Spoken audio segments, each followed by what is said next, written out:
রক্তাক্ত প্রান্তর মনির চৌধুরী। চরিত্রলিপি: ইব্রাহিম কার্দি, বর্তমানে পেশওয়ার সৈন্যাধ্যক্ষ; নবাব নজিবুদ্দৌলা, রহিলার নবাব; নবাব সুজাউদ্দৌলা, অযোধ্যার নবাব; আহমদ শাহ আবদালী, কাবুলের অধিপতি; আতা খাঁ, গুপ্তচর, ছদ্মনাম অমর; দিলীপ, মারাঠা যুবক; বশির খাঁ, আবদালীর দেহরক্ষী ও প্রহরী; রহিম শেখ, আবদালীর দেহরক্ষী ও প্রহরী; জোহরা বেগম, কার্দি পত্নী, ছদ্মনাম মুন্নু বেগ; জরিনা বেগম, নজিবুদ্দৌলার বেগম; হিরণবালা, মারাঠা যুবতী এবং কতিপয় সৈনিক ও প্রহরী। প্রথম অঙ্ক। প্রথম দৃশ্য: বাগপথের মুসলিম শিবির। চারদিকে ঘুটঘুটে অন্ধকার। এখানে ওখানে দু একটা লণ্ঠন বাতাসের ঝাপটায় দুলতে থাকে। দু একটা মশালের উদ্গত শিখা কেঁপে ওঠে। অস্থির আলোয় আভায় ছায়াবাজির মতো নজরে পড়ে পশ্চাতের সারি সারি তাঁবু। সামনে দুজন সঙ্গীনধারী সাধারণ সৈনিক টহল দিয়ে বেড়াচ্ছে, একবার ডান প্রান্ত থেকে বাম প্রান্তে, আবার বাম প্রান্ত থেকে ডান প্রান্তে। দুজনের মুখ দুদিকে ঘোরানো, মাঝে মাঝে থামে, এক একটা কথা বলে, আবার টহল দিতে থাকে। পরস্পরের সঙ্গে কথা বলার সময়ও ওরা পারতপক্ষে একে অন্যের দিকে তাকায় না। প্রথম সৈন্য বাম প্রান্তে পৌঁছে থামলে সজোরে নিজ গালে চড় মেরে। ঘুম পিয়ে পিয়ে ঢোল হয়েছেন, শালা ঢাকু, বাঘ, ডালকুত্তা। দ্বিতীয় সৈন্য ডান প্রান্ত থেকে: ঝুট বাঁধ, মানুষকে খুন করে মানুষ, মানুষের রক্তে পিয়াস মেটায় মানুষ, জানোয়ার চাটে জানোয়ারের রক্ত। প্রথম সৈন্য ভ্রুক্ষেপ না করে: খাচ্ছে খাচ্ছে, রক্ত খেয়েই চলছে, সকালে সন্ধ্যায় রাতে এক লহমা বিরাম নেই, শরীরের চামড়া ফুটো করে নল ঢুকিয়ে চৌ চৌ চৌ করে কেবল রক্ত টেনে চলছে, কিছুতেই যেন পিয়াস মেটে না, পেট ভরে না। দ্বিতীয় সৈন্য: ভরতো, যদি রক্ত হতো। অত অহংকারে কথা বলো না রহিম খান, তুমিও যেমন মানুষ আমিও তেমনি মানুষ, কেবল তোমার শরীরের মধ্যে রক্ত মোহর বইছে আর আমার শরীরে কেবল পানির নালি, এমন নাহক কথা বলা তোমার উচিত নয়।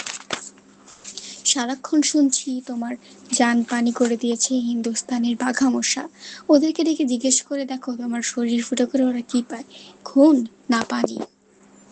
আলবৎ খুন। শরীরের অন্যত্র চটপট করে সেই হাত নিজের চোখের সামনে মেলে ধরে। এই যে আরেক দজ্জালকে বধ করেছি, পেট ফেটে রক্ত ছিটকে বেরিয়েছে, আমার রক্ত লাল কিনা দেখে যাও এসে। লাল না নীল, সাদা না কালো, এই অন্ধকারে তা কি করে মালুম করবে? তুমি আমায় খেপিও না রহিম খান, আমিও আহমদ শাহ দুররানির দেহরক্ষী, হিন্দুস্তানে এসেছি মারাঠার থোঁটা মুখ ফোঁটা করে দিতে, আর তুমি কিনা বলছো আমার রক্ত সাদা না কালো ঠাহর করা যায় না? যদি লাল হয়ে থাকে তবে ওটুকু তোমার রক্ত নয়, অন্য কোনোখানে যা পান করেছিল তার উচ্ছিষ্ট তোমার হাতের ওপর গড়িয়ে পড়েছে, হয়তো মারাঠা শিবিরের কারো রক্ত। ধুয়ে ফেলো, ভালো করে ধুয়ে ফেলো গে। তোমার মাথা খারাপ হয়ে গেছে, কুঞ্জরপুরের লড়াইয়ে হেরে গিয়ে তোমার বুদ্ধি বিবেচনা বেবাক লোপ পেয়েছে। এতদিনের পুরনো সৈনিক তুমি, আর এত সহজে আজ মুষড়ে পড়ছো? মারাঠাদের কাছে কুঞ্জরপুরের দুর্গ হারিয়েছে, তাদের কি হিন্দুস্তানে মুসলমানদের নাম মিটে গেল? তার আগে উদয়গড়ে জিতেছিল কারা? মারাঠারা। তবু ঝড় বৃষ্টির মধ্যে হপ্তার পর সপ্তাহ আমরা এই বিরান পাথারে তাঁবু কেটে পড়েছি, কোনো একটা উদ্দেশ্য নিশ্চয়ই আছে। উদ্দেশ্য মনসার বংশের পোষ্টাই জগানো, রক্ত দিয়ে, পানি দিয়ে। বশির খাঁ, শুনতে পাচ্ছি, বলো। কুঞ্জরপুরের দুর্গের দ্বার রক্ষায় তুমিও নিযুক্ত ছিলেন? ছিলাম। দুশমনের আক্রমণের বিরুদ্ধে শির উঁচিয়ে তোমার পাশে আরো একজন নৌজন এসে দাঁড়িয়েছিল। লাল টকটকে চেহারা, বাচ্চা ছেলের মতো কচি মুখ, কিন্তু কি তেজ, কি সাহস! আমার মনে আছে। এখন কোথায় সে? নেই। তার রক্ত লাল ছিল, আমি দেখেছি, বন্দুকের গুলিটা এসে বিঁধেছিল ঠিক বুকের মাঝখানে। আমার ছোট ভাই, আমার দিলের টুকরো, ওরা ওকে খুন করেছে। আমরা তার বদলা নেবই, মারাঠাদের মাটিতে মিশিয়ে দিয়ে তবে ঘরে ফিরব। আমি আরেকজনের জন্য অপেক্ষা করব। কার জন্য? ইব্রাহিম কার্দির জন্য। বেঈমান, মুসলমান হয়ে গোলামি করছে দস্যু পেশওয়া। কুঞ্জরপুর দুর্গ ওরা জয় করেছে ইব্রাহিম গার্দির রণকৌশলের জোরে।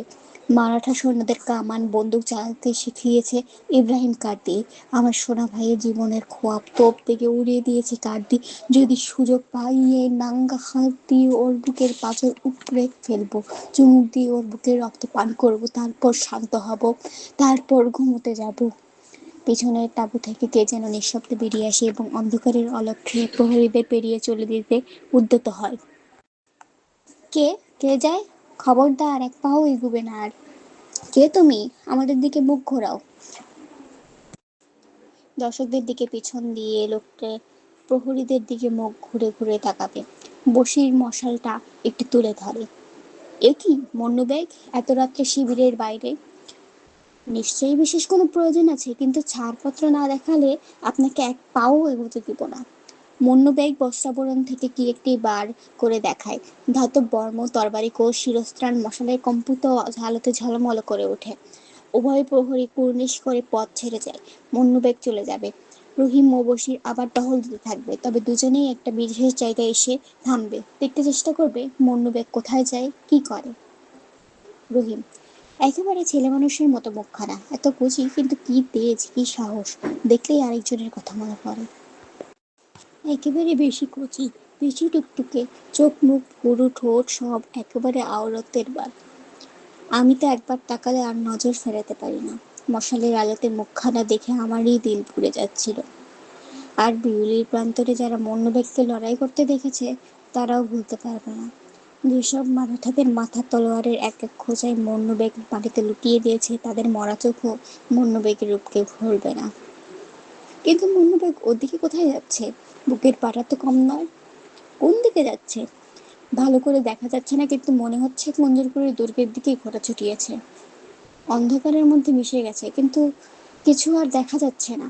মোরগকে আমাদের কি, শিরাপতির যখন পাঞ্জা যখন দেখিয়েছে, তখন যেদিকে খুশি ও যাক। কুঞ্জরপুর দুর্গে কত আলো জ্বলেছে দেখছো? খুব জোর উৎসব চলছে। রক্ত, মানুষের রক্ত মানুষে খায়, খেয়ে মাতাল হয়, মাতাল হয়ে উৎসবে মেতে ওঠে। আমার ভাইয়ের রক্ত ঢেলে প্রদীপ জ্বেলেছে, নইলে এর আলো এত লাল হবে কেন? যাক, চলে এসো, ওসব দেখে কাজ নেই। উহ, কি ঘট করে ঘুটঘুটে অন্ধকার! মশালগুলো আরেকটু উস্কে দিলে হতো না? না, হুকুম নেই। তা থাকবে কেন? আলো জ্বলবে কেবল কুঞ্জিরপুরের দুর্গে। এখানে শুধু অন্ধকার। আধারের মধ্যে চুপ মেরে বসে থাকা আমার ভালো লাগে না। আমি তো বরাবরই তাই চেয়েছি, হয় এসপার না হয় ওসপার, কিন্তু এই ইন্তেজারই আর ভালো লাগে না।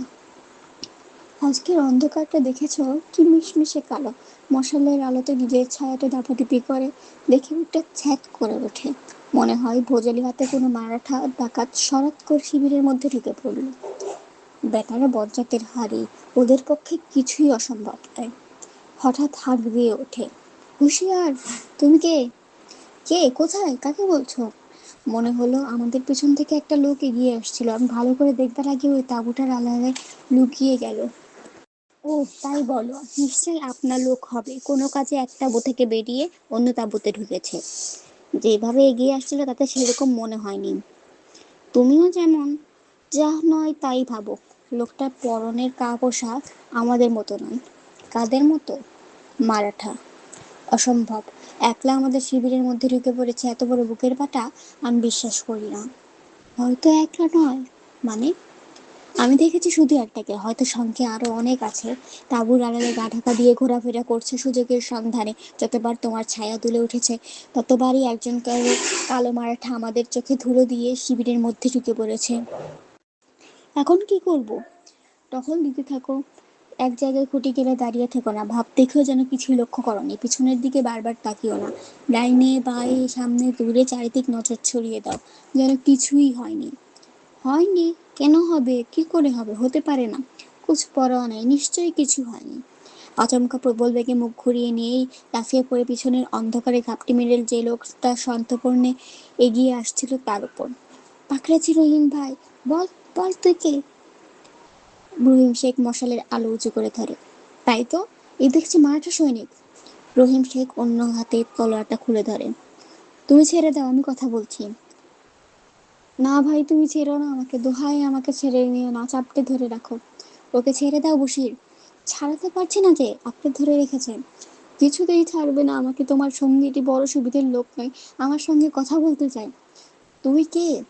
আলাপ করতে চাও করো, কিন্তু তার জন্য নাঙ্গা তলোয়ার হুট করে ধরবে কেন? গলাটা যদি কেটে বেরো তাহলে স্বর বেরোবে কোত্থেকে? তুমি বেশি কথা বলো। তুমি বলতে বললে তাই বললুম, নাহলে তো আমি কিছু না বলেই চলে যাচ্ছিলাম। কোথায় যাচ্ছিলে? কাজে। কি কাজে? গুপ্তচরের কাছে। ফের মেছা কথা বলছো তো এক কোপে দু টুকরো করে ফেলবো। তাতে কি ফায়দা হবে? আমার মধ্যে যা গুপ্ত আছে সে কি আমাকে দুফাক করলেই বেরিয়ে পড়বে? তলোয়ারটা খাপের মধ্যে পরে রাখো। যা বলতে হয় জিভ নেড়ে বলো। এত রাতে কি করতে বেরিয়েছো? গুপ্তচর কি দিনের বেলা বেরোবে? বজ্জাতি রাখো। তুমি গুপ্তচরের কাজে আমাদের শিবিরে ঢুকেছো মারাঠা সৈনিকের পোশাক পরে, ভাওতা দেওয়ার জায়গা পেলে না। মিয়া সাহেবের মাথা একটু গরম হয়ে গেছে, তাই সোজা কথাটা বুঝতে পারছে না। আমি তোমাদের শিবিরে ঢুকিনি, তোমাদের শিবির হতে বের হয়ে যাচ্ছিলাম। সে ঘুরে বালি সবুর করো, কি দশা করি দেখবে। আর আমার পরনে মারাঠা পোশাক, কারণ আমি মারাঠা শিবিরে ঢুকবো বলে পণ করে বেরিয়েছি।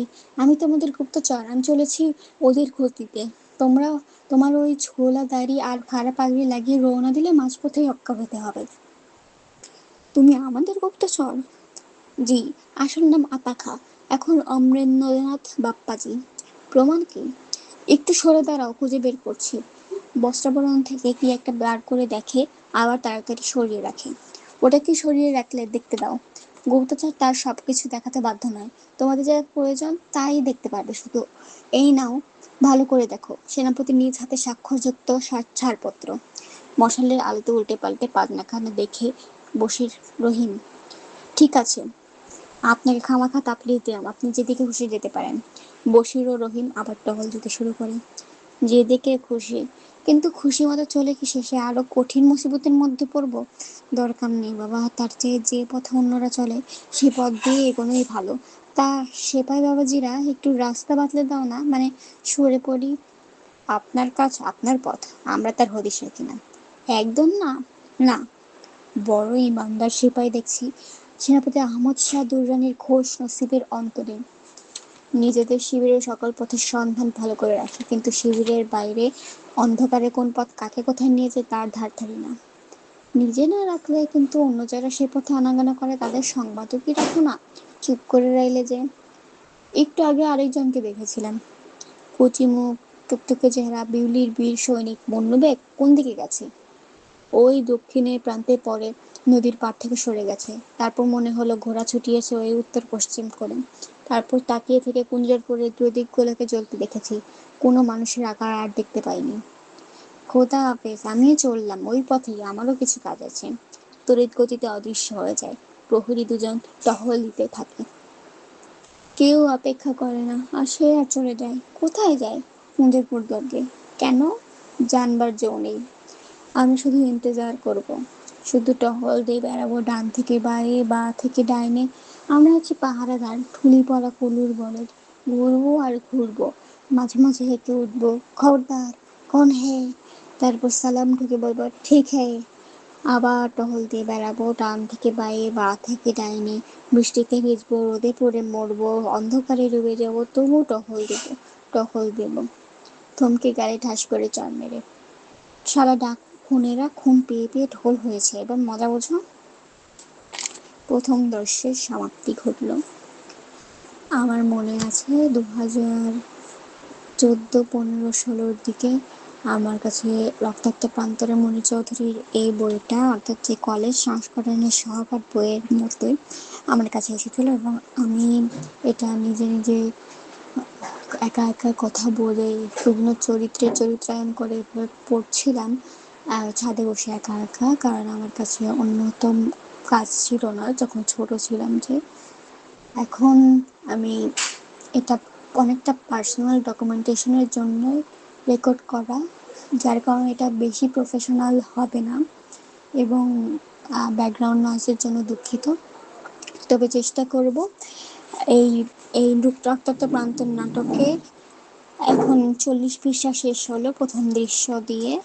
এটার একেবারে শেষ পর্যন্ত, অর্থাৎ আর রক্তাক্ত প্রান্তরের পৃষ্ঠা 104 পর্যন্ত আমি শেষ করে যাব। সামনে আরও 60 পৃষ্ঠা এবং বাকি বিষয়গুলো এই চ্যানেলেই পেয়ে যাবেন। ধন্যবাদ সবাইকে।